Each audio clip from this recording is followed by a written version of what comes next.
Shallallahu Alaihi Wasallam yang banyak meninggalkan wasiat baiknya kepada kita sebagai umatnya. Satu di antaranya adalah anjurannya untuk bersilaturahmi. Mudah-mudahan acara kita pada siang hari ini bukan hanya perwujudan nyata dari silaturahmi, tetapi sekaligus sebagai bentuk kepatuhan kita terhadap himbauan Rasulullah Shallallahu Alaihi Wasallam. Yang terhormat Pak Hadi Susilo, yang saya hormati Pak Priyono, Kang Ramdan, dan seluruh peserta yang saya muliakan, salam sejahtera untuk kita semua. Sekitar 3 hari yang lalu, Pak Hadi menghubungi saya berkaitan dengan adanya rencana pembekalan calon pendamping LP3H Matlaul Anwar yang akan digelar pada siang hari ini.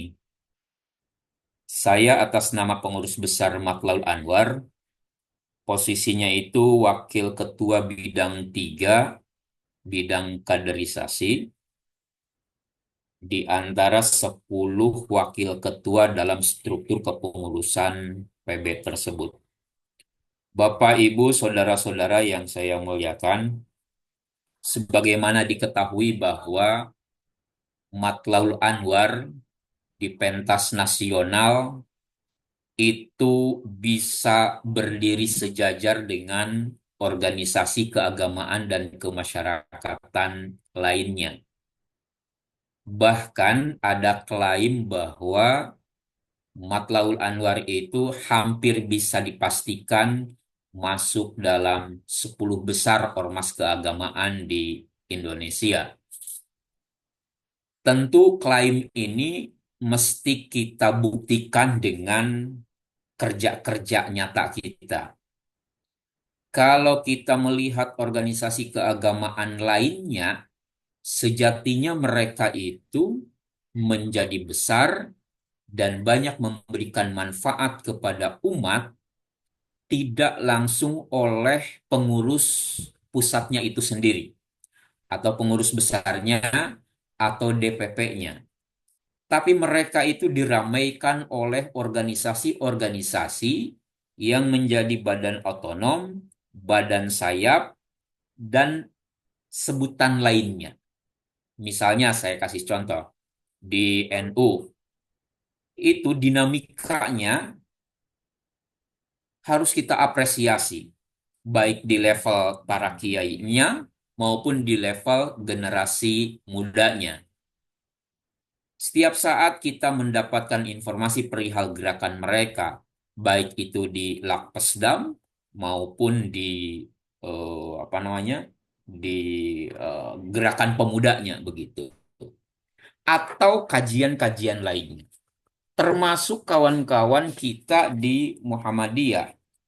Majelis Tarjih itu begitu produktif dalam mengeluarkan fatwa, sehingga kemudian eksistensi mereka itu tidak henti dalam menghiasi informasi aktual dan faktual di tanah air ini.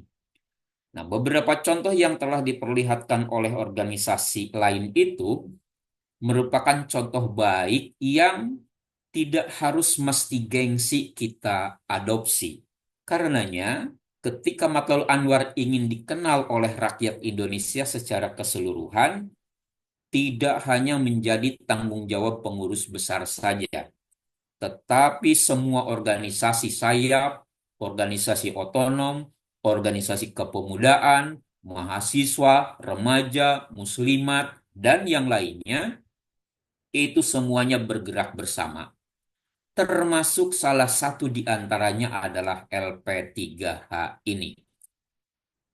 Bapak Ibu sekalian serta saudara-saudara yang saya muliakan, lewat LP3H ini kita kini sudah mulai merasakan bahwa keberadaan Matlaul Anwar secara organisasi itu sudah mulai dikenal di hampir penjuru tanah air. di tengah belum adanya terbentuknya kepengurusan Matlaul Anwar di tiap provinsi, apalagi kabupaten dan kota, ternyata gerakan LP3H ini sudah merasuk ke berbagai daerah. Oleh karena itu, saya sepakat dengan apa yang disampaikan oleh Pak Hadi tadi, bahwa kita mesti ada kolaborasi antara LP3H dengan pengurus besar, sehingga kemudian ketika LP3H ini masuk di daerah-daerah baru, mendapat apresiasi dan sambutan dari pengurus setempat. Nah, oleh karena itu, lewat acara pembekalan ini, saya atas nama Pengurus Besar Matlaul Anwar menghaturkan sekaligus menyampaikan ucapan terima kasih yang sebesar-besarnya, khususnya kepada kawan-kawan yang dengan penuh semangat mau bergabung menjadi bagian dari LP3H ini. Tentu ini merupakan amanat yang mesti diemban oleh kawan-kawan dengan sebaik-baiknya. Lewat pembekalan yang telah diberikan, mudah-mudahan skill, kemampuan, etika, adab, akhlak yang ditunjukkan oleh kawan-kawan itu betul-betul mencerminkan cara kerja-kerja yang profesional dan penuh tanggung jawab. Di pundak kawan-kawan inilah kemudian bukan semata tugasnya secara teknis bekerja sama dengan dunia usaha dalam memberikan sertifikasi halal, tetapi di pundak kawan-kawan juga punya tanggung jawab moral untuk mengenalkan Matlaul Anwar kepada khalayak. Nah, oleh karena itu tidak menutup kemungkinan manakala kawan-kawan pendamping LP3H ini kemudian bisa merasuk ke berbagai pelosok negeri, ke berbagai dunia usaha, UMKM, apalagi perusahaan besar, paling tidak nama besar Matlaul Anwar pun sudah mulai familiar di telinga rakyat Indonesia. Karenanya kawan-kawan sekalian, dalam acara pembekalan ini kami berharap agar seluruhnya itu memiliki tanggung jawab moral yang saya sebutkan tadi. Baik tanggung jawab secara teknis dengan menunjukkan kinerja hasil pembekalan ini di lapangan, maupun tanggung jawab moral dalam rangka menyampaikan identitas organisasi kita. Bapak Ibu sekalian, ada 3 bidang besar yang menjadi pekerjaan rumah di Matlaul Anwar. Yang pertama itu pendidikan, yang kedua dakwah, dan yang ketiga sosial. Saya kira LP3H ini keberadaannya itu bisa masuk dalam kategori sosial dan dakwah. Jadi lewat LP3H inilah, walaupun memang ada aspek ekonominya, paling tidak aspek sosialnya juga kita dapat. Karena dengan gerakan LP3H yang begitu masif, mudah-mudahan rakyat Indonesia, khususnya umat Islam, itu bisa menerima dengan tangan terbuka kedatangan dan keberadaan Matlaul Anwar. Sekaligus juga sebagai media dakwah bagi kita. Jangan lupa, di era teknologi yang media sosial itu sangat mudah kita dapatkan, kerja-kerja ini penting untuk kita publikasikan. Saya, Pak Hadi, punya pikiran begini.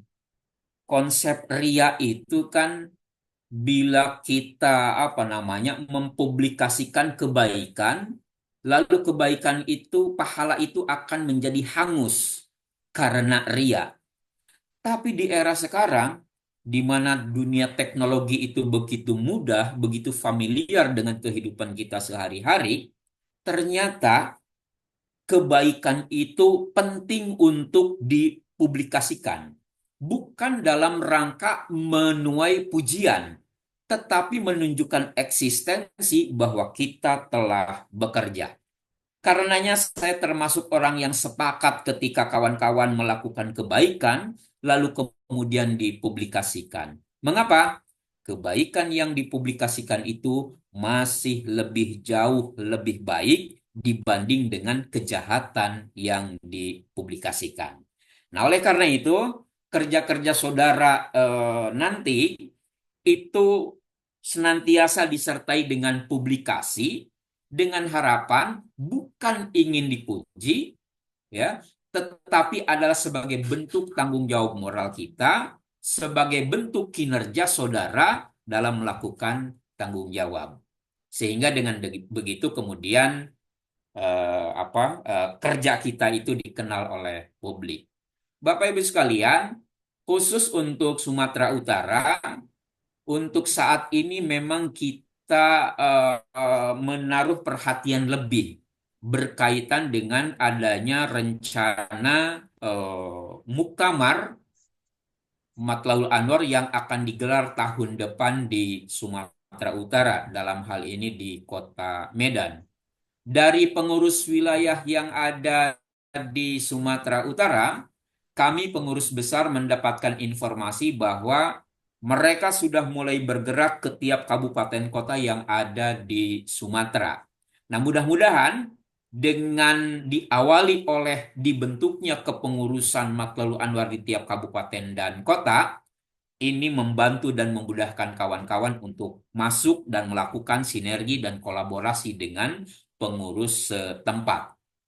Insya Allah kami juga dari pengurus besar akan melakukan komunikasi dan koordinasi dengan masing-masing pengurus wilayah, termasuk juga pengurus daerah di kabupaten dan kota. Sehingga dengan begitu kemudian ketika kawan-kawan masuk ke daerah itu, orang-orang setempat itu sudah tidak aneh lagi, sudah familiar lagi.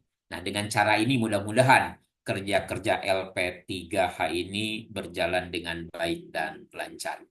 Baik, Bapak Ibu sekalian, tanpa menunggu lama lagi karena mungkin nanti akan diisi secara teknis oleh Pak Priyono dan kawan-kawan. Selamat dan sukses. Semoga amal usaha kita ini bukan semata sebagai bentuk kecintaan kita terhadap lembaga organisasi Matlaul Anwar, tetapi di bulan Ramadan ini juga mudah-mudahan menjadi bagian amalan baik yang mendapatkan nilai pahala. Saya kira demikian Pak Hadi dan yang lainnya. Salam dari keluarga besar, pengurus besar Matlaul Anwar untuk semuanya. Tetap semangat. Hadanallah wa iyyakum ila sirati mustaqim. Wassalamualaikum warahmatullahi wabarakatuh. Waalaikumsalam Waalaikumsalam warahmatullahi wabarakatuh. warahmatullahi Terima wabarakatuh. kasih Pak Ketua. Baik, terima kasih pada Bapak Ocid Abdul Rosid Sidik atas sambutannya. Baik, Bapak Ibu hadirin yang kami hormati, demikian sambutan yang telah kita dengarkan bersama. Semoga semua arahan yang telah disampaikan dapat menjadi pedoman kita dalam mengikuti kegiatan ini dengan baik. Selanjutnya kita akan memasuki sesi acara inti, yaitu sesi pembekalan calon pendamping LP3 Matlaul Anwar 2025. Sesi pembekalan ini akan disampaikan oleh Bapak Priyono selaku manajer operasional LP3 Matlaul Anwar. Kami mohon kepada seluruh peserta untuk tetap fokus dan mencatat hal-hal yang penting yang akan disampaikan oleh narasumber. Baik, kepada Bapak Priyono Espam, waktu dan layar kami persilahkan. Terima kasih Pak Ramdhani ya, garam kita. Suara saya terdengar dengan jelas. Jelas. Izin Pak Jelas, Direktur, Pak Ocit ya, yang kami hormati.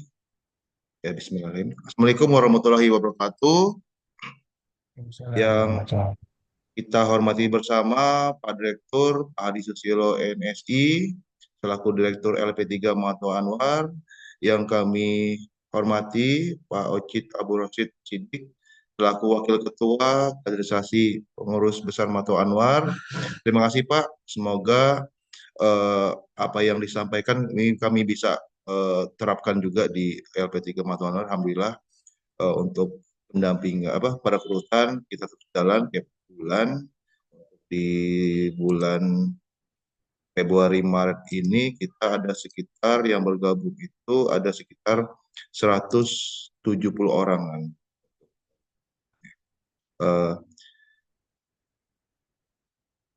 Teman-teman ya, kami yang saya hormati ya, perkenalkan, saya Priyono selaku manajer operasional mengucapkan selamat datang dan terima kasih atas kehadiran Bapak dan Ibu sekalian dalam webinar pembekalan ini ya, merupakan suatu kehormatan bagi saya sendiri ya bisa bisa bertemu tatap muka di hadapan Ibu Bapak sekalian, berbagi pengalaman dan pengetahuan guna mendukung upaya peningkatan kinerja serta sinergi dalam operasional dan teknis yang kita lakukan bersama. Semoga akan menjadi diskusi dan berbagi ide yang pada hari ini yang kita juga bisa menemukan solusi dan inspirasi untuk mengoptimalkan kinerja kita dalam pendampingan sertifikasi halal sebagai pendamping proses produk halal di LP3 Matuan Anwar. Ya, mari kita manfaatkan kesempatan ini untuk belajar, bertukar pikiran dan memperkuat kerjasama demi mencapai hasil yang lebih baik lagi.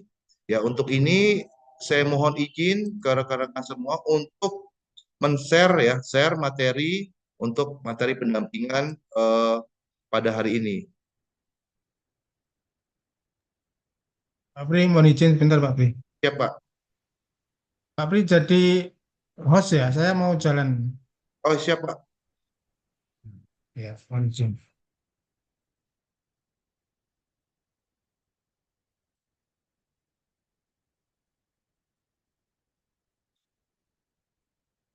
Ya, izin ya rekan-rekan untuk share.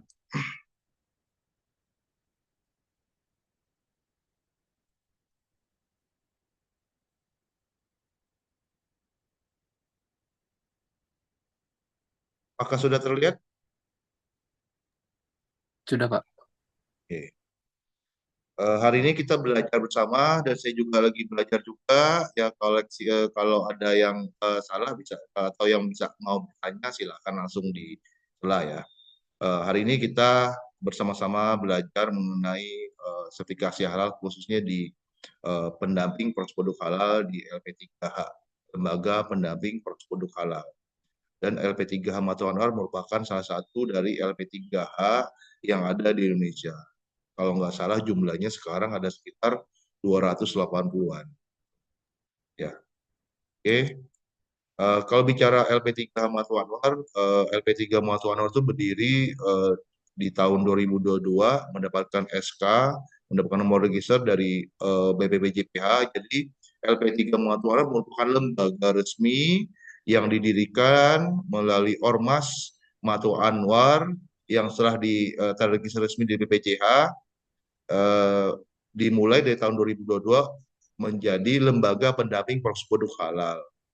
Untuk membicara lembaga, kita harus memahami dulu bahwa lembaga LP3 Matu Anwar sendiri merupakan bagian dari Ormas Matu Anwar dan LP3 Matu Anwar merupakan memiliki visi ya visinya di LP3 Matu Anwar. Jadi teman-teman juga bisa memahami bahwa visi dari LP3 Matu Anwar adalah untuk menjadi bagian rahmat Allah untuk semesta alam melalui kesadaran halal dalam kehidupan yang menyeluruh. Nah, inilah visi dari LP3 Matu Anwar. Kemudian untuk mewujudkan visi ini kita memuat misinya. Misi dari LP3 Matu Anwar adalah untuk memantaskan pribadi dengan memulai dakwah kepada diri sendiri. Jadi kita awali dengan diri sendiri dulu. Jadi bahwa yang kita lakukan ini semuanya untuk dakwah ya, baik untuk diri sendiri buat orang lain juga. Dengan memantaskan memperbaiki diri sendiri dulu, memperbaiki diri juga ya, baru kita bisa menjadi contoh bagi orang lain. Kemudian menyadarkan masyarakat untuk halal dalam segala hal dan tidak mengingatkan pelaku usaha untuk bertanggung jawab dunia dan akhirat. Ya. Inilah misi dari LP3 Matu Anwar. Kemudian tujuan berdirinya Matu Anwar itulah pertama adalah membantu pemerintah mengakselerasi Indonesia sebagai destinasi halal dunia, kemudian membantu masyarakat umum untuk sadar halal dengan mengingatkan prosedur untuk berproduksi halal. Jadi teman-teman juga harus bisa mengedukasi para pelaku usaha bahwa setelah mendapatkan sertifikasi halal, mereka harus mengikuti standar-standar atau kebijakan-kebijakan dalam proses produksinya untuk produknya. Kemudian membantu pelaku usaha dalam meregistrasi halal produknya. Kemudian membantu organisasi dalam memperkenalkan dirinya di kegiatan dakwah kepada masyarakat, yaitu bahwa LP3 Matu Anwar merupakan bagian dari Ormas Matu Anwar yang memiliki berbagai sektor ya, pertama pendidikan, kemudian bisa di dakwah, ketiga di di sosial. Silakan Pak Adi, ada angkat tangan ya,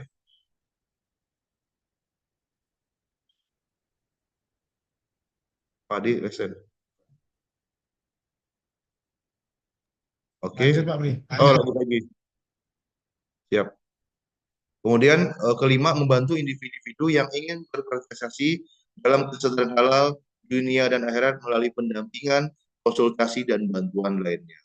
Ya teman-teman, harapan kita bahwa kita juga bukan hanya membantu sertifikasi halal, tapi kita bisa membantu banyak hal ya melalui pendampingan, konsultasi dan bantuan lain. Ini kalau bicara sertifikasi halal untuk LP3 Harpatonor, kita bicaranya ada dasarnya, yaitu Undang-Undang Nomor 33 Tahun 2014 tentang jaminan produk halal. Jadi kalau ketika pelaku usahanya, kenapa sih saya harus memiliki sertifikasi halal? Ini dasarnya. Karena ada undang-undangnya. Jadi kalau bicara peraturan, undang-undang itu yang paling tinggi ya, Undang-Undang Nomor 33. Jadi ada ini undang-undang ya, Undang-Undang Nomor 33 Tahun 2014. Jadi bahwa semua produk yang masuk, yang beredar dan diperdagangkan di wilayah Indonesia wajib bersertifikat halal. Di sini ada kata wajib. Kalau wajib itu artinya harus. Jadi kalau tidak memiliki sertifikasi halal, otomatis ke depannya akan ada sanksi, gitu ya. Ini karena ada tulisan wajib sih. Karena di sebelum undang-undang ini sudah muncul, ini sebelumnya sertifikasi halal itu bersifatnya sukarela saja, tidak diwajibkan. Tapi ketika ada undang-undang ini, sifat sertifikasi halal ini bersifatnya wajib karena ada undang-undang yang mengatur. Nah, ini regulasi-regulasi yang ada dari tahun 2014, kemudian undang-undang jaminan terpadu halalnya muncul, kemudian diperkuat lagi dengan undang-undang Cipta Kerja, ya. Kemudian ada undang-undang Cipta Kerja itu sendiri ada perubahan-perubahan, kemudian ada perubahan terakhir itu Undang-Undang Nomor 3 Cipta Kerja itu dari tahun nomor 11 2020 berubah menjadi Undang-Undang Nomor 6 tahun 2023 menjadi tentang Cipta Kerja ini. Jadi ini mempengaruhi waktu sertifikasi halal. Dulu itu waktu sertifikasi halal itu kalau 3 sampai 4 tahun, tapi sekarang regulasi sekarang itu berlakunya seumur hidup gitu untuk selamanya dengan catatan tidak ada perubahan bahan dan yang lain.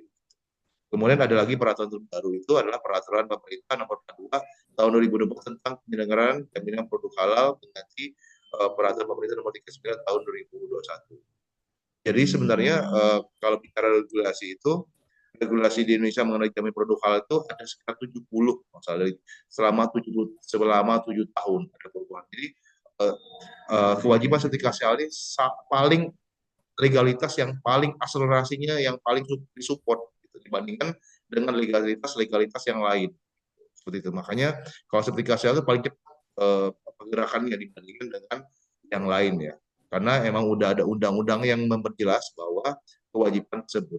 Untuk undang-undang tersebut dipertegas lagi di peraturan pemerintah nomor 42 tahun 2024 yang ditetapkan kemarin tanggal 17 Oktober 2024 bahwa kemarin kan di poin 1 lah produk yang masuk dan beredar diperdagangkan wilayah Indonesia wajib bersertifikat halal. Ini yang sudah dijelaskan di undang-undang. Kemudian dipertegas lagi bahwa produk yang berasal yang diharapkan dikecualikan dari kewajiban bersertifikat halal. Biasanya ini produk ini biasanya dikasih keterangan tidak halal. Makanya kalau teman-teman yang udah senior biasanya udah ngurus yang reguler itu kalau misalnya di restoran di hotel itu biasanya ada kayak kafe-kafe yang menjual minuman keras itu biasanya dikasih area tidak halal atau keterangan tidak halal. Jadi ada keterangan seperti itu. Kalau misalnya ada restorannya itu udah halal, tapi ada juga area yang tidak halal.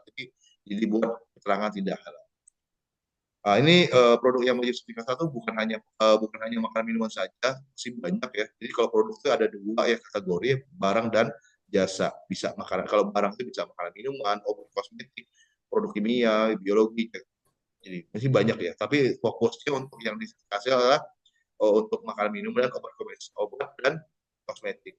Dan untuk barang gunaan itu fokusnya hanya untuk mengandung yang unsur hewan. Jadi misalnya seperti kayak kursi ya, kursi bisa mendapatkan sertifikasi dengan catatan bahwa kursi tersebut mengandung unsur hewannya. Jadi kayak laptop misalnya, laptop bisa juga dapat sertifikasi halal dengan catatan bahwa produk laptop tersebut ada unsur hewannya di dalam produk tersebut. Apakah dari bahannya, ada di prosesnya atau di mana. Itu jasa juga penyembelihan, pengolahan, penyimpanan, pengemasan, pendistribusi, penjualan, penyajian. Jadi jasa juga wajib memiliki sertifikasi halal. Sekarang ini lagi lomba banyak sekali jasa-jasa logistik, jasa-jasa transportasi atau pengolahan penyimpan juga yang banyak rebutan perusahaan-perusahaan untuk mendapatkan sertifikasi halal. Apalagi kalau penyembelihan ya, kalau ayam, hewan kayak sapi, kambing, kerbau juga wajib memiliki untuk jasa-jasanya untuk dilakukan sertifikasi halal. Nah, ini kewajiban sertifikasi halal ini dari regulasi-regulasi Anda. Jadi penetapan kewajiban halal itu dari tahun 2024 sampai tahun 2034. Jadi bertahap ya. Ini ujung-ujungnya yang dari awalnya sukarela menjadi mandat ya. Jadi suatu kewajiban. Dari 24 itu untuk makanan minuman sekarang itu sudah berlaku wajib untuk jasa-jasa untuk bukan jasa ya, makanan minuman, jasa hasil penyembelihan, bahan baku, tambahan pangan dan penolong ini untuk kategori menengah dan besar. Jadi perusahaan-perusahaan yang makanan minuman yang kategori menengah dan besar itu wajib memiliki sertifikasi halal. Cuman untuk UMK itu diundur sampai tahun 2026. Jadi ada kayak relaksasinya gitu, diperpanjang. Tapi di tahun 2026 juga untuk obat tradisional, suplemen, kosmetik, barang gunaan itu udah harus bersertifikat halal, sudah wajib ya, udah wajib untuk memiliki sertifikasi halal. Untuk tahun 2009 itu obat keras dan obat alat kesehatan. Ya, jadi 2024 ada obat keras untuk dikecualikan psikotropa dan alat kesehatan kategori C. Jadi perjalanan kita untuk sertifikasi ini masih panjang ya teman-teman semuanya. Jadi teman-teman tuh baru gabung sekarang kan kita posisinya di tahun 2006. Jadi sampai 2003 tuh masih ada waktu yang luar biasa untuk kita bergerak bagi teman-teman yang mau terus belajar, yang tahu mau meningkatkan dirinya. Jadi ada peluang besar bagi teman-teman untuk di pendampingan sertifikasi halal tersebut ya. Gitu. Kemudian ini yang saya jelaskan tadi, jadi 2006 itu fokus di makanan minuman, ya ini yang tadi sudah dijelaskan lagi pentahapannya, jadi masih sampai tahun 2024 untuk berkeras kesehatan.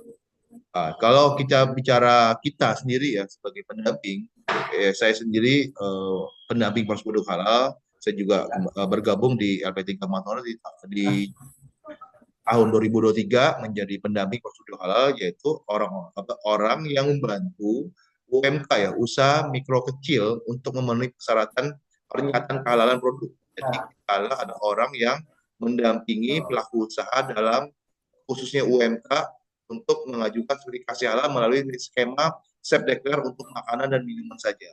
Walaupun sebelumnya disebutkan banyak kategori-kategori yang bisa sertifikasi halal, tapi untuk yang pendamping proses produk halal hanya difokuskan untuk pertama adalah untuk UMK, usaha mikro kecil, kedua adalah untuk produk-produk hanya makanan minuman tertentu saja, tidak semuanya.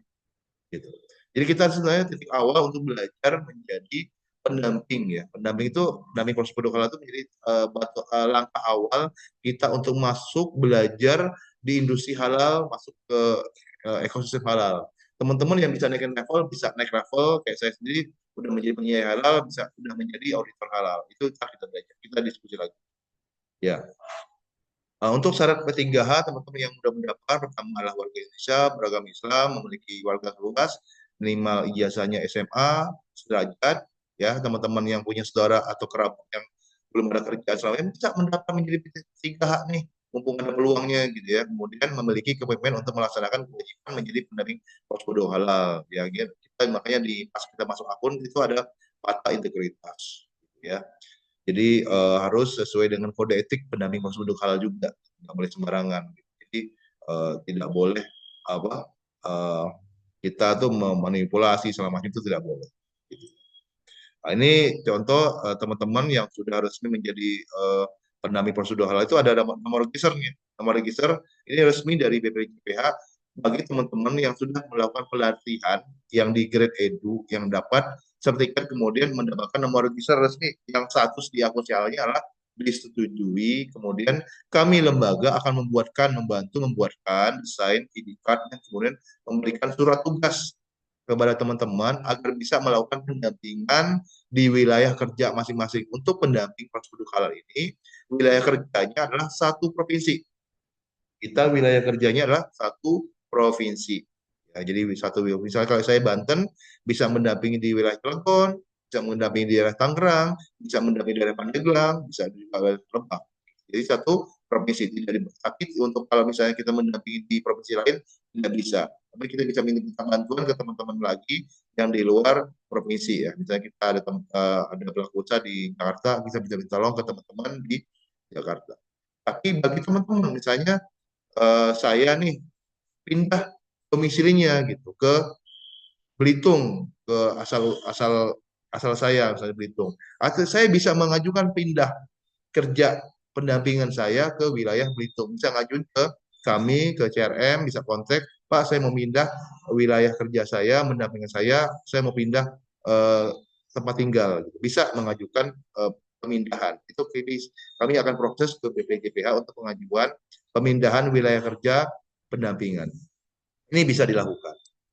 Kemudian untuk pendampingan prosedur halal gitu, pertama adalah kita melihat bahwa pelaku usaha kecil UMK itu memenuhi kriteria. Itu misalnya makanan minuman, kemudian memiliki NIB, kemudian dia itu masih skala rumahan ya, skala rumah itu maksudnya tidak memiliki alat-alat yang canggih, yang besar gitu ya, yang rumit gitu ya, peralatannya masih sederhana gitu ya. Kemudian dan mau mengajukan sertifikasi halal dan maksimal 10 produk juga ya. Jadi satu pengajuan itu maksimal 10 produk.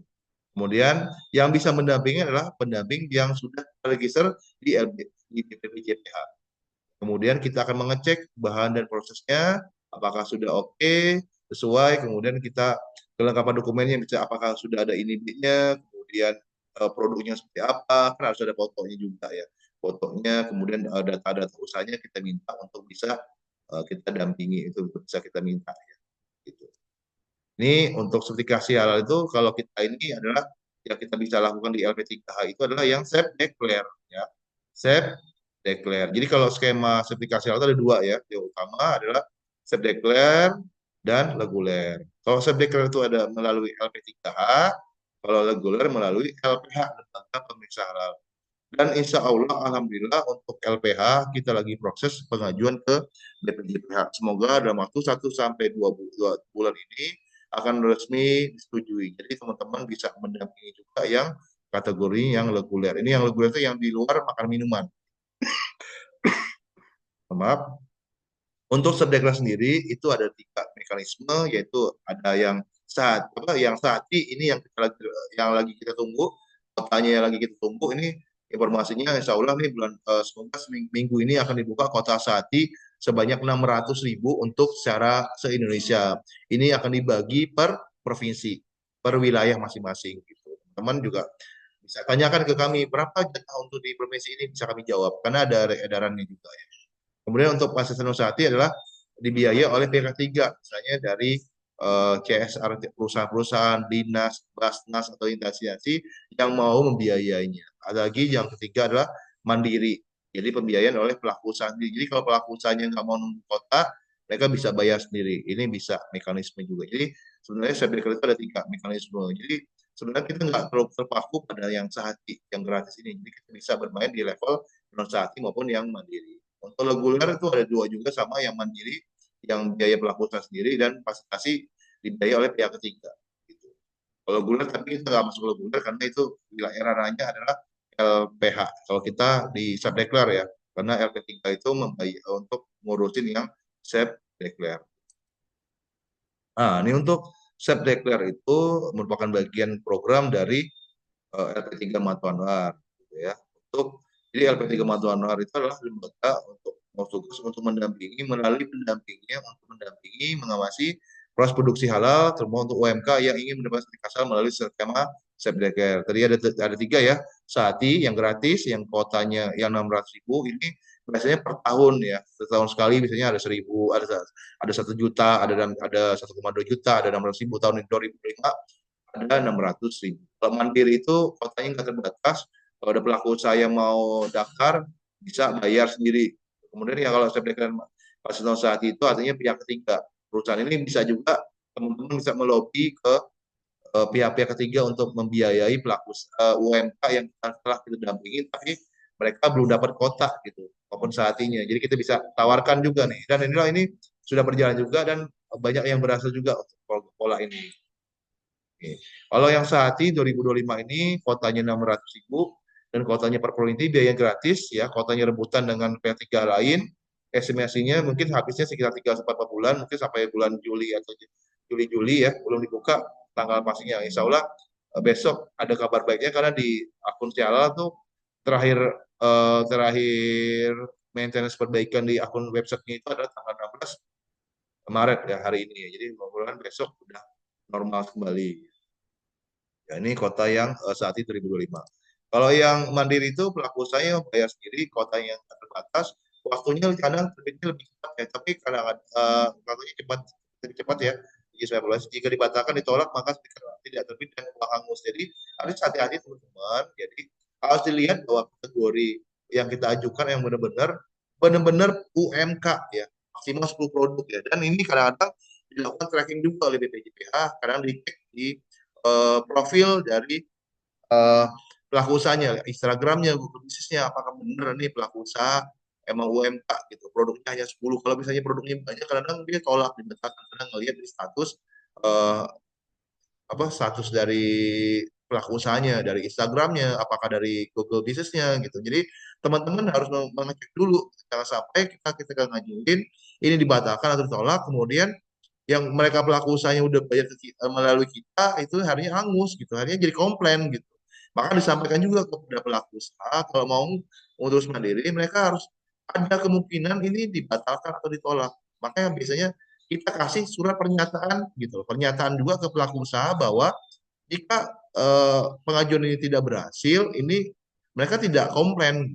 Nah, ini juga kita akan siapkan juga untuk surat pernyataan ini. Jadi, jika ada pelaku usaha yang mau, silakan diproses. Tapi sampai komunikasi juga kami, Pak, ini gimana nih? Bisa nggak kira-kira dengan produk ini? Karena ada produk-produk yang tidak bisa kita juga seperti kayak yogurt gitu ya. Kemudian kayak berbahan sembelihan seperti kayak iga gitu, iga bakar itu nggak bisa gitu. Yang berbasis daging sembelihan selain ayam.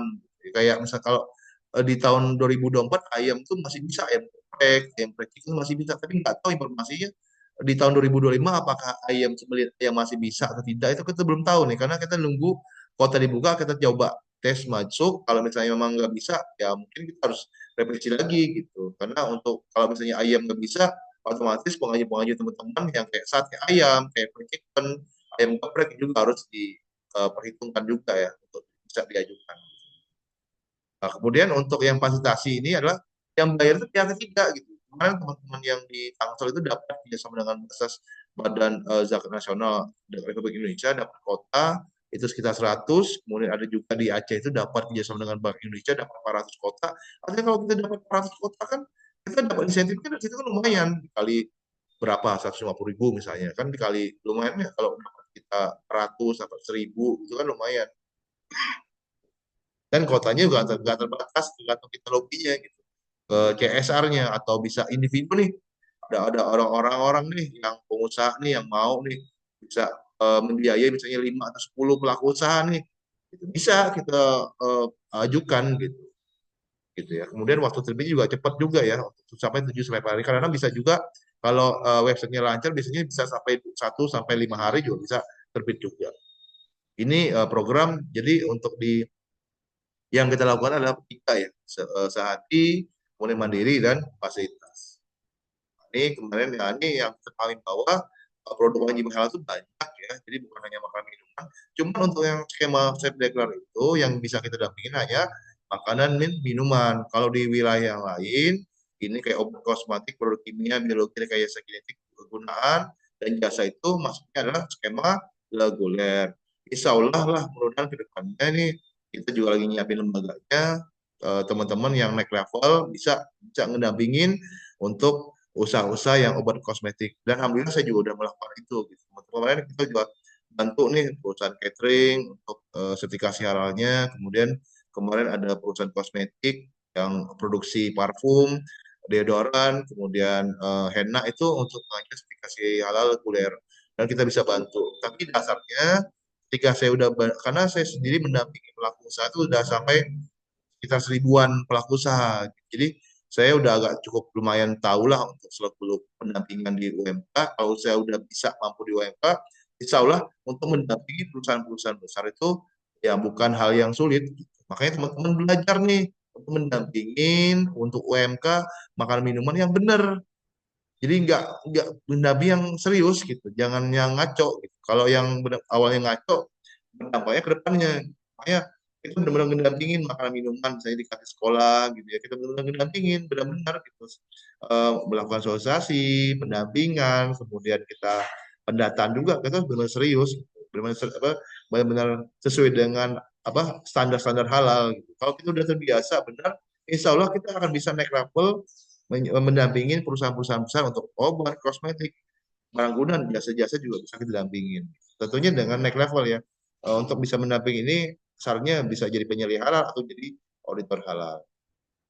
Tapi bisa peluang bagi teman-teman yang untuk naik level ya. Jadi awalnya pendamping bisa naik level menjadi penyelia atau auditor halal. Ini untuk yang sebekal itu ada nih kategori-kategori makanan minumannya. Kalau obat tuh nggak bisa ya sekarang.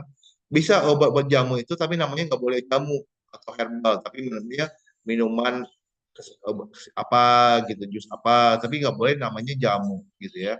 Untuk minuman juga misalnya kayak es teh, kemudian es kelapa, es cappuccino, yang es teler yang lagi sekarang lagi jualan-jualan lagi banyak dijual nih lagi takjil luar biasa banyak tuh bisa diajukan aplikasi halalnya. Untuk makanan minuman juga banyak nih susu dan analognya, misalnya minyak juga itu minyak kelapa segala macam ya, kemudian es juga gitu ya, es mambo, kemudian buah kayak rujak ya, kemudian asinan segala macam, permen, coklat ya, kayak gitu, produk bakery, roti ya, kayak apa ikan penyel itu kayak PMP ya, kayak apa eh, dimsum atau gimana, telur olahan tuh kayak telur asin ya, gula masuk kayak madu ya, kalau garam nggak bisa ya, rempah itu maksudnya kayak kayak apa, kayak eh, bawang goreng kayak kayak eh, yang dibubuk gitu semacam ya, makanan yang sangat tuh kayak ya kayak geprek kayak gitu ya, seperti itu ya.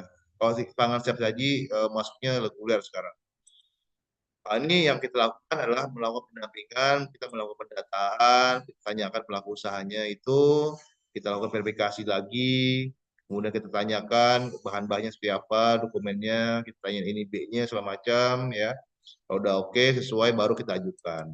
Ini contoh kita juga harus melakukan foto ya, foto bersama dengan pelaku usaha. Kalau karena kan Setdekel itu kan pernyataan pelaku usaha, jadi kita hanya butuh foto dengan pelaku usaha nih dengan memegang produknya sambil memegang produk ya, dan background di belakangnya menunjukkan lokasi usahanya, bisa di dapur,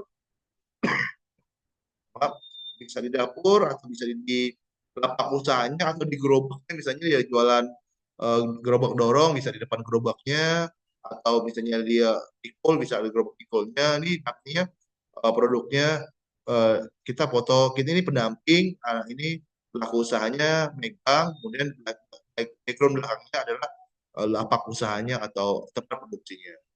Dan kalau bisa kita kolase nih, kita lagi mendampingkan dan belakangnya produk-produknya kita tunjukin nih, foto produknya kita tunjukin, di foto lagi, jadi kolase seperti ini. Jadi kita bersama dengan pelaku usaha di lokasi usaha dan foto produknya kita foto. Nah ini seperti ini yang kita lakukan nih. Jadi salah satu contoh ini data data yang kita lakukan untuk mendampingi pelaku usaha, nama pelaku usahanya, ini untuk pembuatan ini nya ya, kita kalau misalnya beli belum punya kita bantu bikin ini nya. Kemudian kalau misalnya dia belum punya kita harus cek dulu nih pakai HP apakah ini apa NIK-nya sudah punya atau belum ini nya. Kemudian kita nama usahanya apa, nomor induk usahanya, kalau misalnya belum ada kita cepat bikin nama penanggung jawabnya, pemiliknya siapa, alamat usahanya di mana. Nih alamat usahanya sama alamat KTP beda ya. Alamat yang dicantumkan adalah alamat usahanya. Jadi yang di sertifikat halal akan muncul alamat usahanya, nama HP pelaku usaha ini wajib ada juga. Kalau email nggak mesti wajib ya, kalau nggak ada juga nggak apa-apa.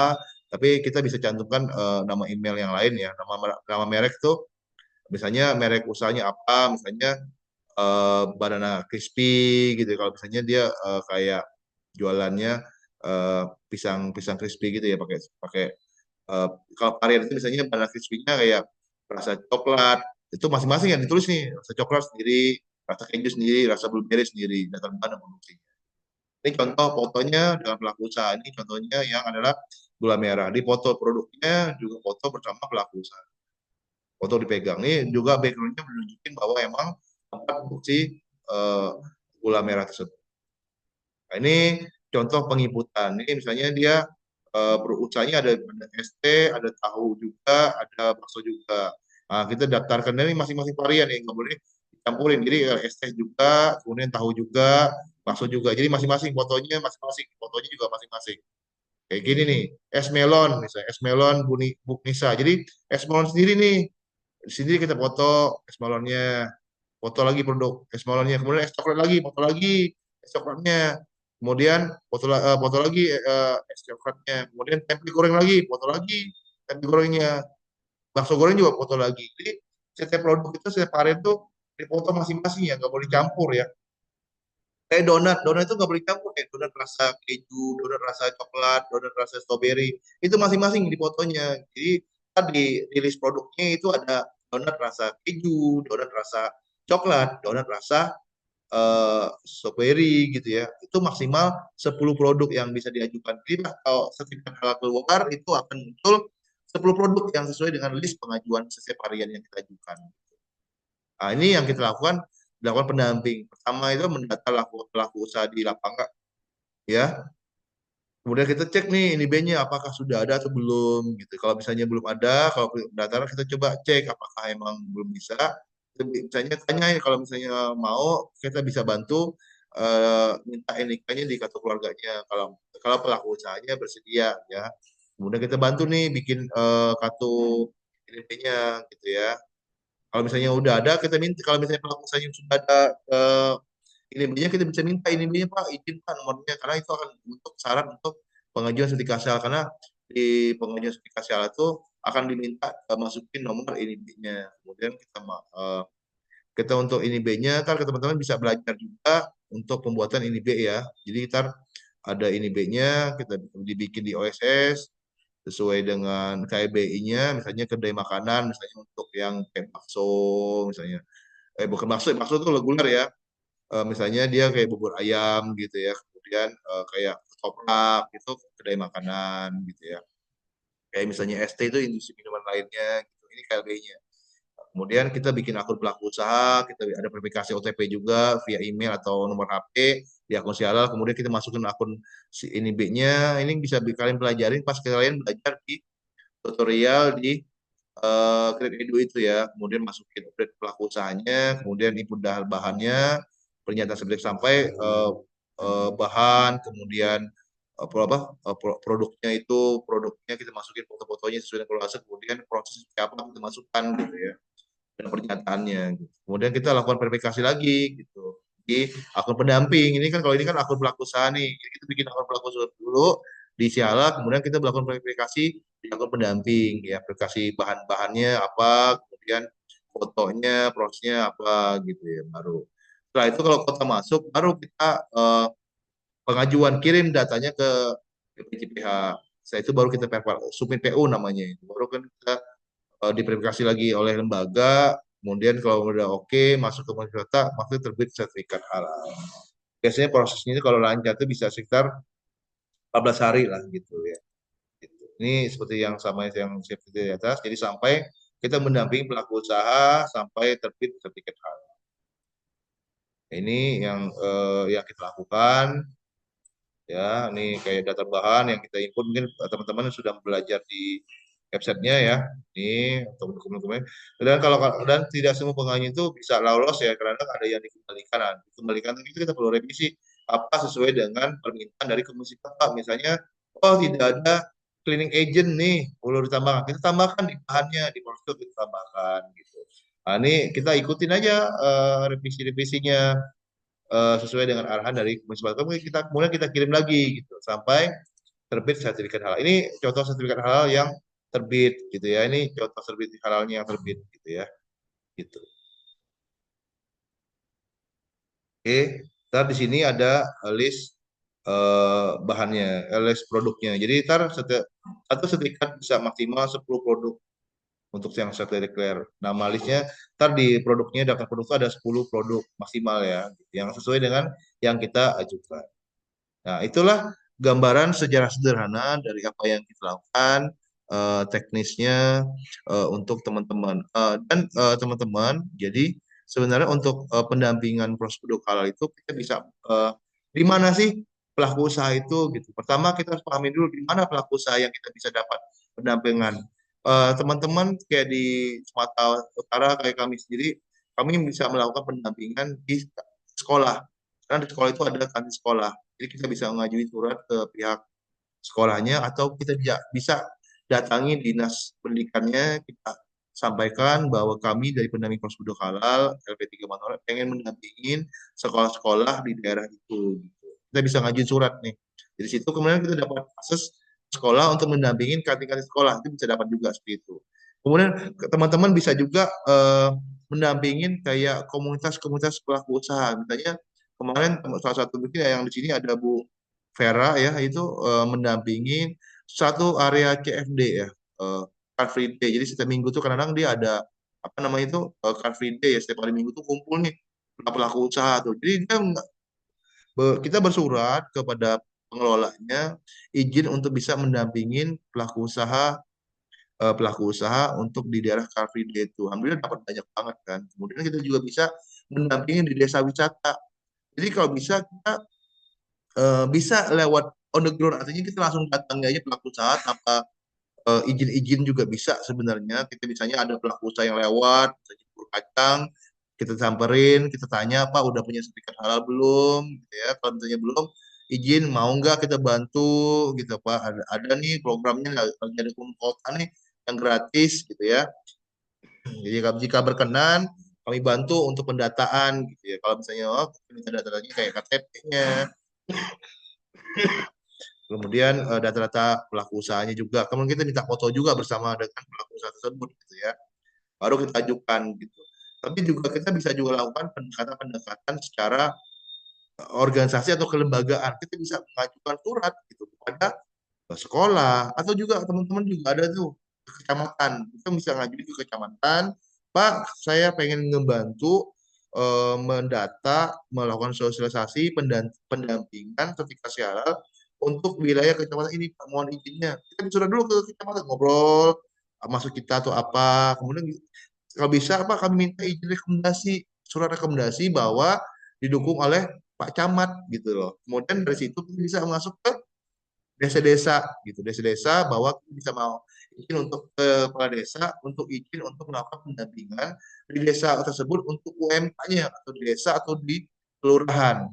Ini dilakukan oleh teman-teman kita. Jadi kita akan lebih mudah mengakses akses mendapatkan pelaku-pelaku usaha gitu. Jadi kita nggak usah kadang-kadang kalau kita nggak terbiasa ngomong itu agak sulit tuh kalau oh, ngapain sih gitu saya perlu sertifikasi halal gitu banyak karena akan banyak penolakan. Tidak semua orang tuh mau untuk dibantu sertifikasi halal. Ada juga nih yang menolak. Tapi kalau kita bicara legalitasnya ada surat tugas, ada indikat, kemudian kita dapat dukungan dari misalnya dari dinas, misalnya dari kalau misalnya kita masuk ke kantin juga ada suratnya dari kepala sekolah, kepala sekolahnya menyetujui, karena akhirnya pihak kantin juga pelaku usaha juga langsung aja. Kemudian kalau misalnya kita ke desa dapat izin dari kepala desanya, itu akan lebih mudah lagi itu untuk mendampingi pelaku-pelaku usaha gitu yang di desa-desa tersebut atau di sekitar kita gitu seperti itu ya atau di desa wisata halal sih banyak sih peluang-peluang teman instansi atau yang lain segala macam gitu.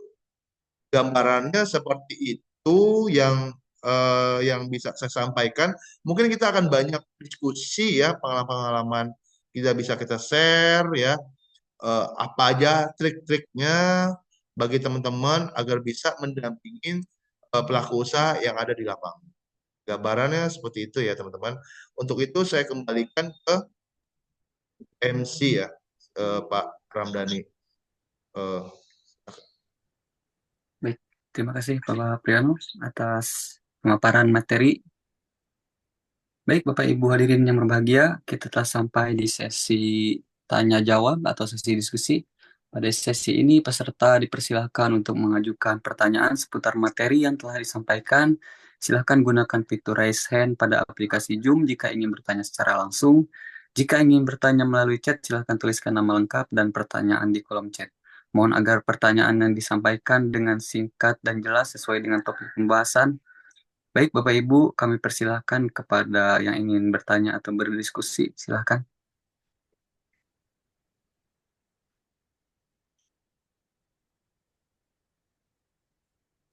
Kota, insya Allah kota yang bulan ini dibuka ya, kota yang 600.000. Ini sabar saja teman-teman. Kita juga lagi nunggu, tapi kita juga bergerak yang lain juga ya. Jadi teman-teman, eh, jadi peluang kita itu bukan hanya yang self declare juga, tapi ada peluang-peluang yang lain. Makanya teman-teman fokus untuk belajar untuk yang self declare dulu nih. Karena kalau udah biasa mendampingi UMK, insya Allah kita bisa mendampingin yang perusahaan-perusahaan besarnya gitu. Dan ini udah saya lakukan. Awalnya saya hanya mendampingin untuk UMK yang makan minuman. Tapi belakangan ini dimulai di 2024, saya naik level menjadi penyilih halal. Alhamdulillah saya ikut pelatihan, pelatihan apa? Pelatihan juga. Hanya saya bisa mendampingi perusahaan-perusahaan besar kayak catering, rumah makan, kemudian eh, kosmetik ya, perusahaan kosmetik juga bisa. Jadi ini pertanyaan nih, apa nih Pak Adaru ya, Pak Adaru ya Bogor ya. Penginputan lancar bagi baiknya. Penginputan datanya seperti apa Pak? Maksudnya untuk penginputan data itu sebenarnya gini teman-teman, yang di lapangan, yang kendala untuk menginput data bisa kolaborasi dengan kami, sebenarnya dengan tim kami. Gitu. Jadi kami menawarkan juga bagi teman-teman yang laptopnya tidak ada, yang agak kesulitan menginput data, karena kan sekarang tuh harus hati-hati ya untuk input data itu karena sekarang ada penolakan atau bisa juga pembatalan. Bisa kolaborasi kami untuk hal tersebut gitu. Tinggal sistemnya seperti apa kita bisa diskusikan lagi gitu. Untuk input data itu bisa dari kita bikin pertama kita bantu dari bikin NIB-nya gitu. Bikin NIB-nya kita tanya dulu pelaku usaha sudah punya atau belum. Kita cek NIB-nya itu NIK-nya sudah terdaftar atau belum gitu. Kadang-kadang banyak pelaku usaha itu NIK-nya sudah terdaftar. Makanya itu ada triknya. Kadang-kadang kita minta nih izin Pak, kalau nggak bisa nggak ada kartu keluarga nggak? Kalau misalnya ternyata dia lupa nih akun akun sialannya, akun OSS-nya. Kemudian dia nggak tahu ini dia-nya itu ada atau enggaknya gitu. Saya merasa nggak pernah daftar ini, tapi kok saya udah daftar gitu. Ini kan kita agak bingung pusing juga ya karena di aturan itu satu ini itu hanya bisa satu ini B. Jadi kalau dia udah nggak lupa atau nggak tahu akun akun ini apa, kemudian akun OSS-nya nggak tahu, itu otomatis kita nggak bingung nih. Makanya kita saran Pak, kalau nggak bersedia nggak Bapak misalnya kita pakai NIK yang lain dalam satu keluarga, misalnya keluarganya, misalnya istrinya atau suaminya atau anaknya yang sudah berumur gitu, artinya udah memiliki KTP bisa gitu. Tetap sertifikatnya oke. Terus gambar seperti itu. Kemudian kita bikin akun pelaku usaha. Emang Pak Mario Teguh, Pak Adaru, sekarang ini kan emang akun website Sihala itu kan belum pulih ya Pak. Informasi tanggal 16 ini, Pak, hari ini terakhir ini pemulihan ya. Ya, jadi tunggu sabar aja ya. Yang kita kerjakan sekarang apa yang kita bisa aja dulu, bikin ini dulu, kumpulin dulu aja, kemudian bikin akun pelaku usaha dulu nih, bikin PU dulu nih, kemudian profil pelaku usahanya kita lengkapi dulu nih dari penanggung jawab, gitu. Kemudian dari pabrik sama outletnya, sama penyediaannya kita ikutin sesuai yang ada yang di materi yang di grade edu itu ya. Kemudian setelah itu baru kita bisa melakukan pengajuan sertifikat itu, kita input nih pengajuannya dengan kodenya BPJPH saat ini 2025, kemudian kita bikin surat permohonan. Kode surat permohonan misalnya 001 SA 2 2025, tanggal sekarang gitu ya. Kemudian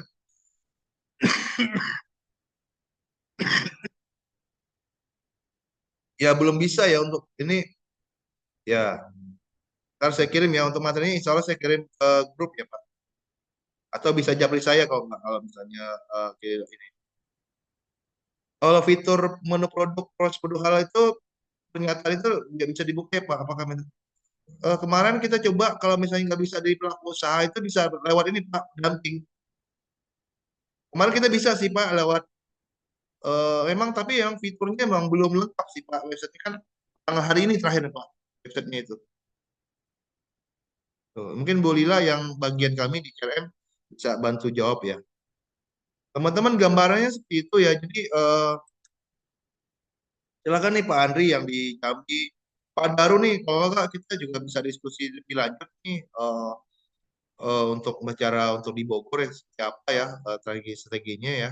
Karena saya juga kan diamanahi untuk apa? Untuk ngurusin LPH ya. Kedepannya kita biar akselerasinya lebih cepat Pak. Gitu.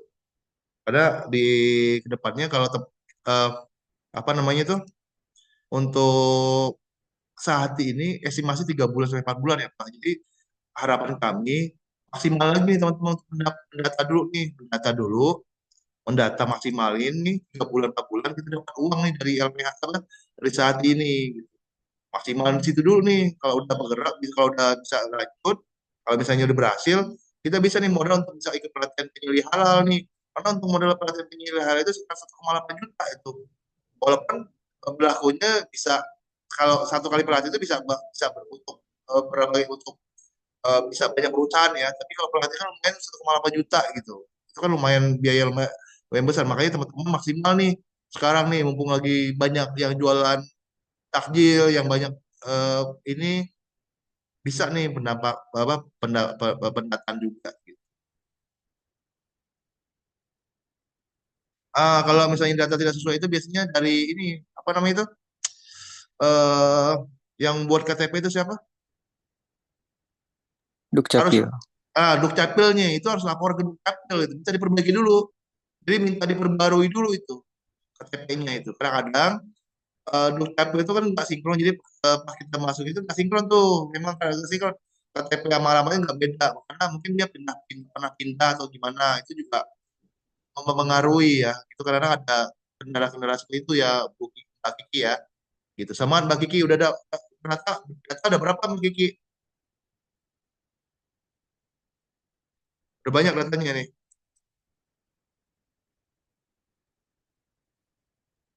Oh, baru 3. Oke, siapa? Biar belajar Kiki. Soalnya kan mau jadi auditor halal ini. Auditor halal ya. Oke, silakan ada yang bertanya. Apakah udah jelas semua nih? Kalau pembuatan KTP itu memang teknis tuh memang lancar karena biasa sih pengalaman ya. Gitu. Kalau misalnya ada teman-teman yang mau kolaborasi, bisa ke kami juga ya, teman-teman yang ada kendala untuk input atau kerepotan, bisa ke kami juga ya. Kami bantu lah untuk hal tersebut gitu. Kolaborasi lebih enak sih daripada kerja sendiri ya.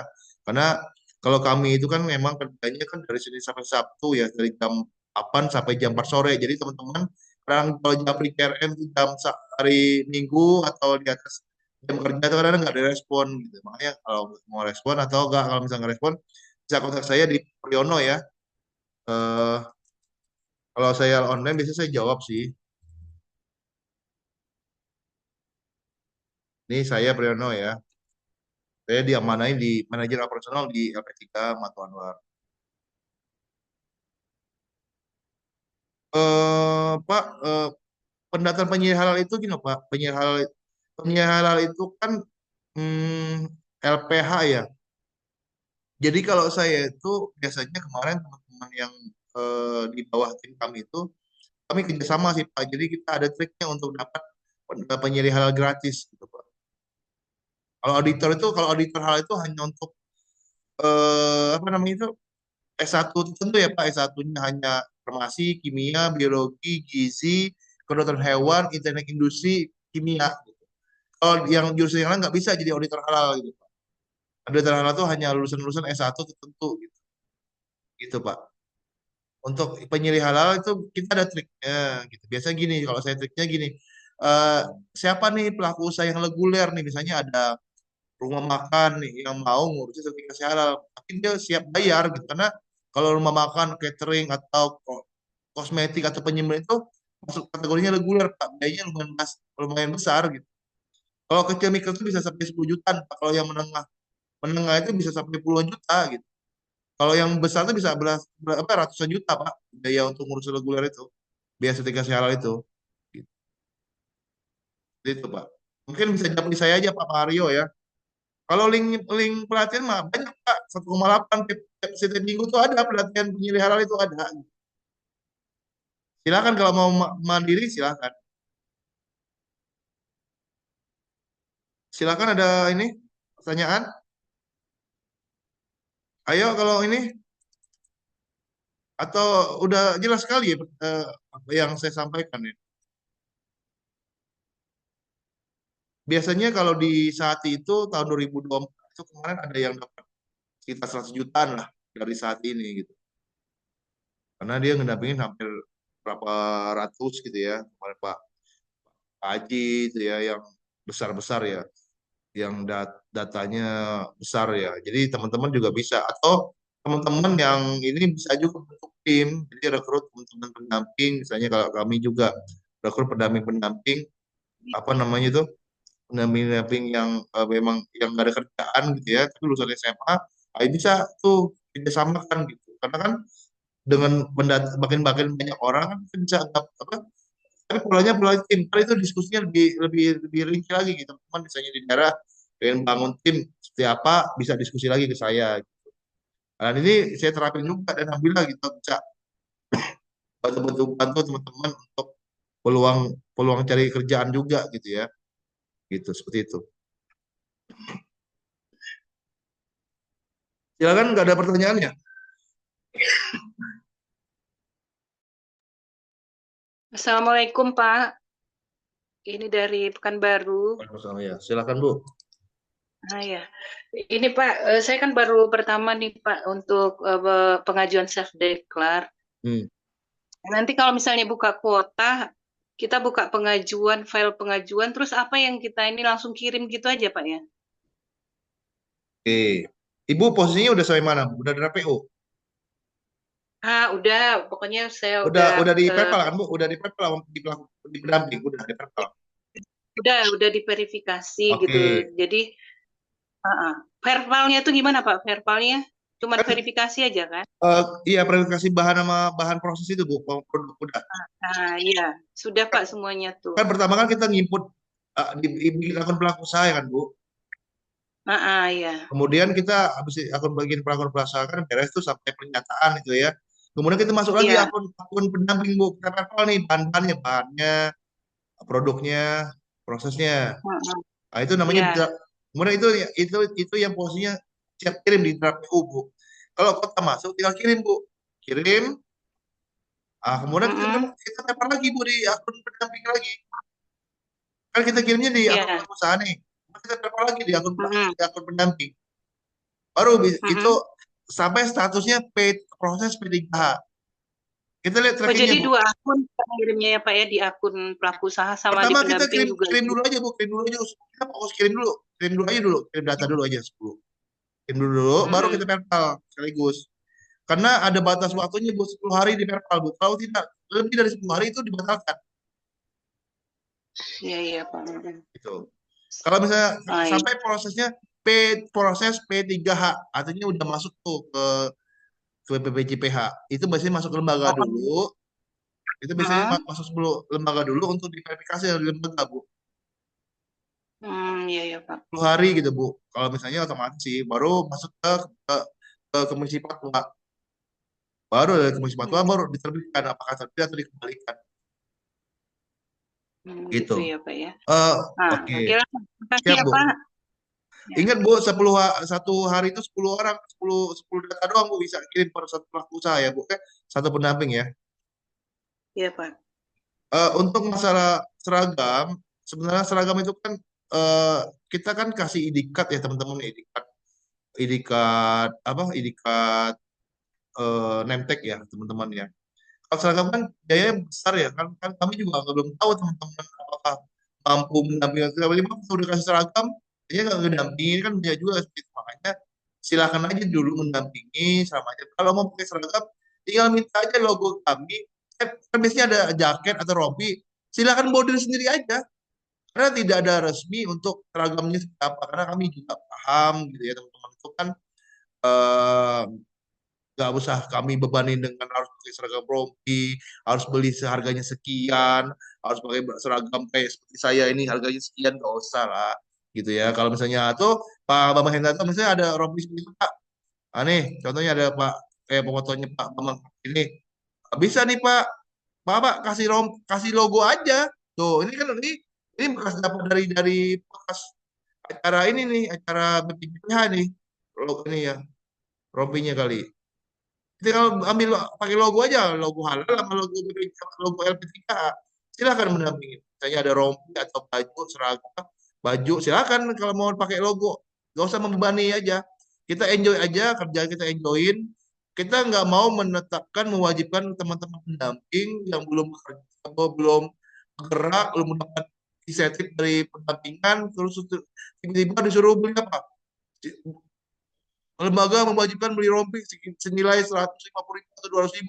Kan kasihan teman-teman semuanya. Jadi itu belum, kami nggak mewajibkan. Tapi kalau teman-teman mau, silakan gitu. Gitu. Kalau misalnya dapat duit dari mendampingi udah cukup banyak, udah siap, wah saya yakin nih mendampingi cukup lumayan, silahkan bikin sendiri atau lewat kami juga bisa. Gitu. Kami juga jarang bikin gitu, jarang. Tapi kami kembalikan kepada pendamping masing-masing. Silahkan kalau mau bikin atau mau bordir, kalau misalnya punya jaket yang enggak masih suka dipakai belum ada logonya, tinggal bordir aja kan, bordir juga berapa kan? Nah, itu kan hal yang bukan hal yang sulit dah gitu. Gitu. Jangan kita mengkaku, wah harus pakai rompi seragamnya harus dari lembaga, nggak mesti seperti itu teman-teman ya rekan-rekan semuanya ya. Kami nggak mau membebankan teman-teman semuanya, itu jangan jadi suatu jadi beban lagi gitu ya. Gitu. Karena harapan kami bisa memberi bantuan kepada teman-teman apa yang bisa kami bantu. Misalnya teman-teman nih mau mendampingin di sekolah nih, butuh surat pengantar, silakan kontak kami CRM. Pak, saya mau ke sekolah ini, tolong buatkan surat pengantarnya ke sekolah ini, nama sekolah, kepala sekolah ini, kami bisa bantu bikinkan. Atau ke kecamatan ini, kami bisa bantu bikinkan. Gitu. Untuk memudahkan akses. Atau Pak, saya ada perusahaan nih Pak, di sekitar saya ada perusahaan besar nih, kira-kira apa? Kira-kira kami mau coba untuk fasilitasi, bisa ada nggak proposal? Ntar kami bantu nih Pak proposalnya juga. Asal bisa dimanfaatkan dengan benar. Atau bisa komunikasi ke masing-masing ketua wilayah masing-masing ya. Kalau di Medan bisa komunikasi dengan Pak Sam, kalau di Aceh bisa dengan Pak Ibu Cuneli, gitu. Kalau di Banten bisa ke saya gitu ya. Gitu. Atau misalnya belum ada bisa komunikasi Pak. Gitu. Kalau misalnya udah mendampingin, Pak saya sanggup nih menjadi koordinator wilayah ini, silakan sampaikan. Tapi dengan buktinya, tentunya dengan pembuktian tentunya. Gitu. Kalau informasi kalau GPS itu sebenarnya nggak ada, belum ada kewajiban ya Pak. Sebenarnya itu sebenarnya trik aja karena kadang-kadang di NIB itu kan butuh butuh koordinat ya Pak. Maka kami kadang pakai GPS aja gitu. Tapi karena itu juga dapat bocoran dari BPJPH, Pak, orang-orang BPJPH. Kalau bisa pakai GPS gitu. Karena gini, kenapa? Kan kadang-kadang setiap pengajuan itu belum tentu lolos Pak. Pengajuan sertifikasi hal yang kita lakukan itu tidak langsung tiba-tiba ujuk-ujuk langsung lolos gitu. Tapi kan gimana kita meyakinkan Komisi Fatwa bahwa itu benar gitu. Makanya salah satunya dengan GPS itu gitu. Oh benar nih titik koordinatnya orang sini gitu. Sesuai dengan alamatnya kan pasti kan oh ini benar nih gitu. Jadi orang ketika semakin yakin semakin detail atau semakin akurat data yang kita kirimkan itu kemungkinan besar tuh akan makin cepat terbitnya gitu. Gitu sih Pak. Tapi misalnya yang lokasi-lokasi yang susah sinyal, wah nggak, kalau nggak pakai GPS ya jangan jadi satu kendala gitu. Lanjutkan aja nggak apa-apa, foto ya nggak apa-apa gitu. Silahkan gitu. Gitu ya teman-teman ya. Silahkan. Ya Pak, ini luar biasa Pak Aswin nih kalau udah ketemu dengan wakil kepala BPJPH yang kemarin udah diajak ini ya. Kolaborasi apa ya? Kemarin gimana bisa cerita Pak Aswin gimana di Medan Pak? Biar masukan dari teman-teman juga nih, gimana kerjasama dengan dinas pendidikan ya Pak? Dinas Pendidikan Sumatera Utara ya Pak, yang mendampingin sekolah-sekolah yang ada di Sumatera Utara. Ini bisa diterapkan juga di teman-teman di berbagai daerah. Kita kolaborasi dengan Iya. instansi atau dinas, biar kita tuh lebih mudah untuk aksesnya gitu. Jadi kadang-kadang pengalaman kami, kadang-kadang pelaku usaha itu ada yang satu yang paham, kadang-kadang kita, oh ya, sudah kita mau, saya mau. Itu nggak perlu diterangin juga lancar gitu. Ada juga dua itu yang perlu edukasi yang lebih gitu. Ada juga yang nolak gitu. Jadi kadang tidak, makanya kadang-kadang kan kita kalau misalnya kita ada bosnya atau yang punya kepalanya setuju, dia kan nggak boleh ngomong gitu. Jadi kita kerjasama dengan salah satu kawasan pasar gitu. Kita hobi tuh pengelola pasarnya, pengelolanya, Pak, saya pengen bantu sertifikasi halal produk-produk teman-teman yang ada di aku saya yang ada di pasar ini. Nggak bisa, akhirnya kita minta izin kan. Kalau misalnya dia udah diizinkan kan gampang. Kalau pelaku saya udah izinin.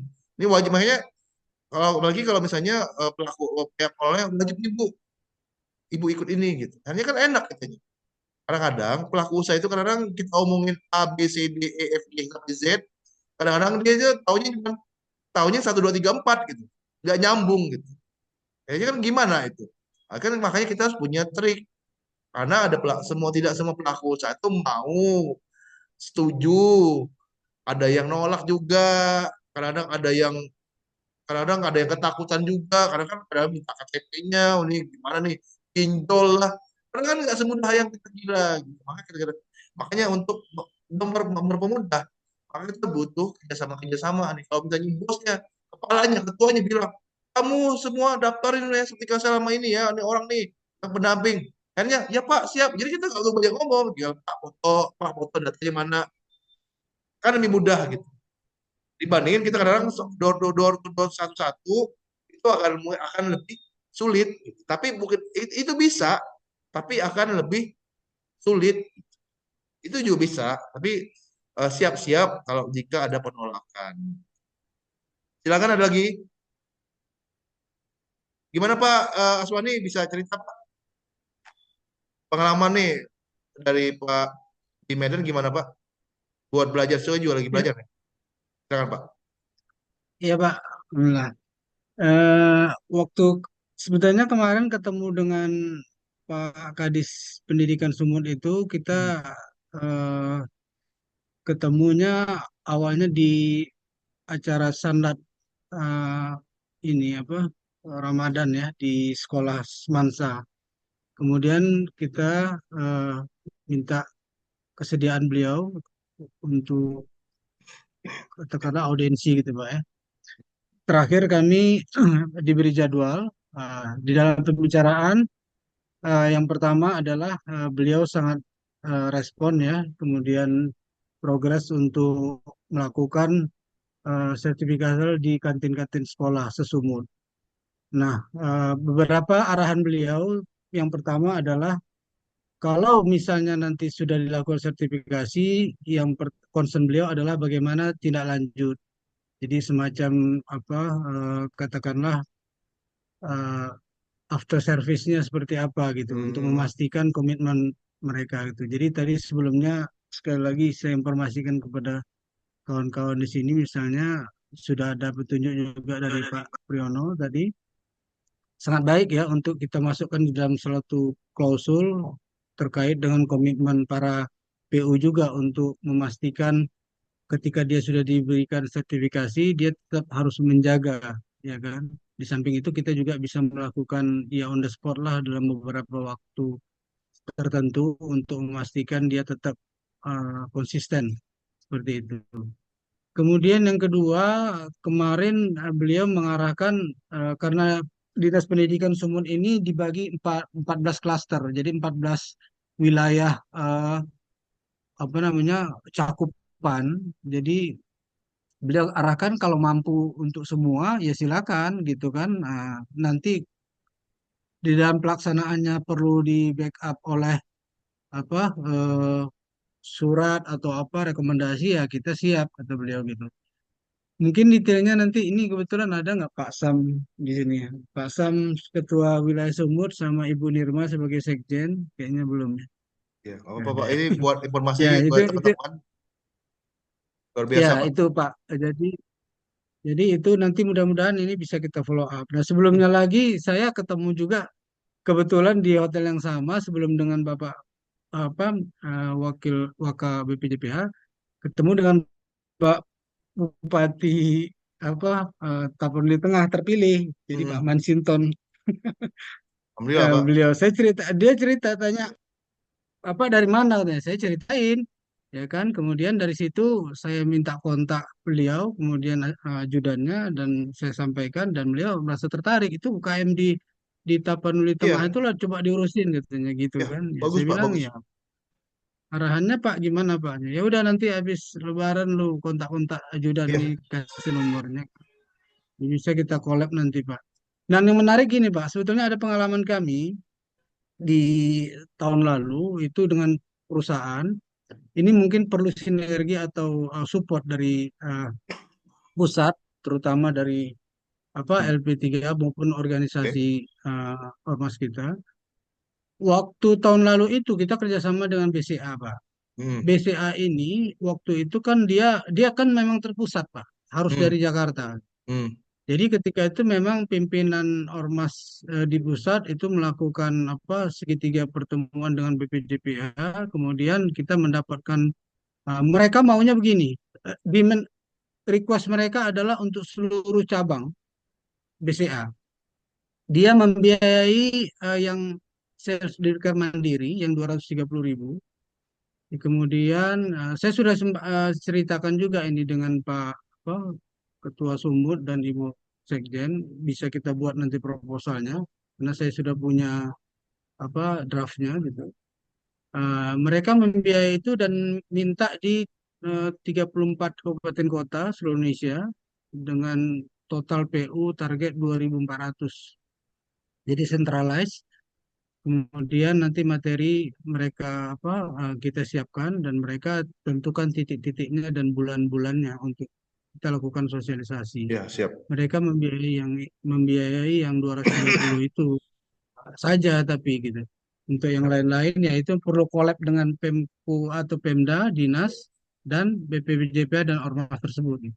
Oke. Itu sih Pak gitu. Siap, siap Pak. Makanya sebenarnya gini Pak, kita konsentrasi penuh dulu untuk di yang nanti Sehati ya. 2-3 bulan ini kita fokus di Iya, Sehati. iya. Tapi kita harapan kita setelah Sehati habis kan Sehati yang gratis nih. Kita mulai garap nih yang kerjasama dengan dinas-dinas, lembaga-lembaga, baik melalui yang fasilitasi maupun juga lewat yang mandiri, gitu, teman-teman. Jadi makanya tadi ada pertanyaan di sini, apakah jika lulus lagi, apakah pendapatan kita berasal hanya dari insentif saja? Kalau kita berpikir sempit, pendamping prosedur hal itu kita hanya dapat dari insentif saja. Kalau kita bicara sempit ya, kalau kita hanya berpikir sempit bahwa pendamping prosedur hal itu hanya sebagai pendamping sertifikasi halal untuk kalau dapat duit itu dari setiap sertifikat halal yang kita bantu terbitkan kan. Tapi kalau kita berpikir besar, sebenarnya banyak mitra-mitra yang bisa kita ajak kerjasama. Kayak seperti tadi yang Pak Asun bilang, kerjasama dengan dinas gitu ya, sebenarnya kemudian ada penawaran dari bupati. Kalau kita kerjanya kita benar, kalau kerjanya kita luar biasa, terbukti orang akan cari kita. Karena kan emang ini seperti kasar kan udah kewajiban, gitu ya, kewajiban dan kalau karena mereka tuh milih dari sekian banyak pendamping yang ada itu maka nggak siapa yang kompeten gitu, mana yang bagus kinerjanya, mana yang benar kerjanya, gitu. Makanya itu kita perlu buktiin. Bukan kadang-kadang kalau saya sendiri itu nggak terlalu fokus ke insentifnya gitu, tapi apa yang bisa kita maksimalkan dari kita sendiri, saya bisa alhamdulillah saya dipercaya lagi gitu, alhamdulillah saya dipercaya lagi menjadi direktur LPH lembaga pengusaha halal karena serius gitu ngerjain sesuatu alhamdulillah gitu. Dan mudah-mudahan ini juga menjadi peluang bagi teman-teman bahwa ketika kita menjadi pendamping kita akan banyak berurusan dengan banyak orang, bukan hanya pelaku usaha tapi pihak-pihak pemangku kepentingan, baik dinas, baik Bank Indonesia, perbankan, baik perusahaan, baik apa DPR, gitu ya. Kalau kita ada kedekatan-kedekatan itu bisa kita manfaatkan bahwa kita punya program yang mulia untuk membantu pelaku usaha dan portofolio saya udah banyak didampingi. Saya ada portofolionya nih. Saya udah dampingin ini Pak, ini Pak saya buktinya nih, saya dampingin. Itu jadi bagian portofolio kita yang bisa kita sampaikan kepada pelaku usaha, kepada pihak-pihak tersebut. Jadi kalau kita kerjanya benar, serius, dan pelaku usahanya puas, mereka akan rekomendasikan pasti setidaknya ke rekan-rekan, oh saya ada teman saya juga nih yang mengurus sertifikasi halal. Pasti setidaknya itu gitu. Itu akan terbukti. Gitu. Makanya kalau inisiatif itu karena kalau kita hanya tergantung oleh saat itu akan repot ya, yang gratis dari pemerintah. Tapi kalau udah saat ini habis, kita nggak bisa ngapain. Makanya teman-teman mulai nih bergerak untuk pendekatan-pendekatan lagi, sosialisasi lagi ke pihak-pihak ya, sekolah, dinas, pihak-pihak punya kekuasaan atau punya uang. Saya punya tenaga untuk bantu pelaku usaha. Siap support saya nggak Pak? Akhirnya mereka juga kalau kita ngeliat portofolio kita tuh kayak Pak yang di Medan itu, kan nggak mungkin kita dipercaya kalau kita nggak punya kompeten. Kita nggak bakal dipercaya kalau kita bukan siapa-siapa.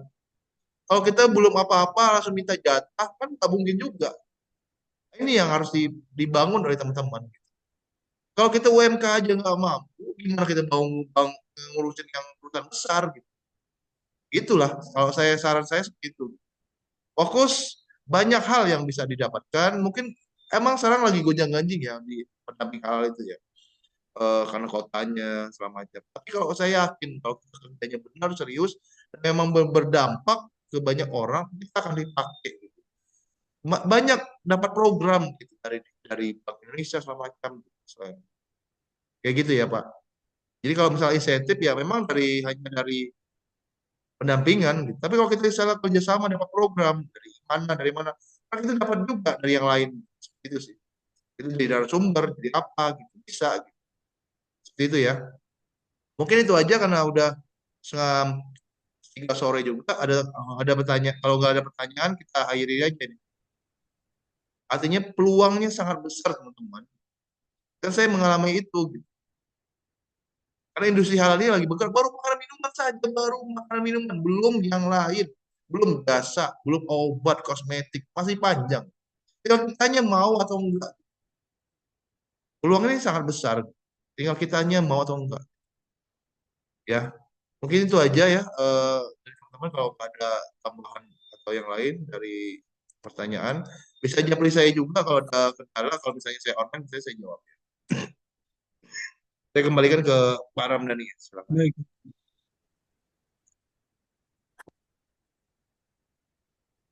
Oke, baik. Baik, terima kasih kepada para peserta atas pertanyaannya dan terima kasih pula kepada narasumber atas jawaban yang telah diberikan. Semoga penjelasan tersebut dapat menambah pemahaman kita semua. Bapak Ibu hadirin yang saya hormati, tak terasa kita telah sampai di penghujung acara webinar pada siang hari ini. Kami berharap kegiatan ini memberikan manfaat yang besar bagi kita semua, khususnya bagi para calon pendamping LP3H Matlaul Anwar 2025. Kami ucapkan terima kasih kepada seluruh narasumber yang telah berbagi ilmu dan wawasan, serta kepada para peserta yang telah berpartisipasi aktif. Sebelum kita akhiri, marilah kita bersama-sama menutup acara ini dengan membaca hamdalah. Alhamdulillah. Mohon maaf ya kalau ada saya salah kata ini semuanya dari saya sendiri ya kalau salah kata. Siap, terima kasih Pak. Masih banyak ya semuanya. Semangat ya kalau Terima apa-apa kasih bisa semua japri atas saya ya. kehadirannya. Ya. Ya Pak, saya japri insya Allah Pak. Yo, Siap. siap. Terima kasih. Assalamualaikum. Terima kasih Pak Pri.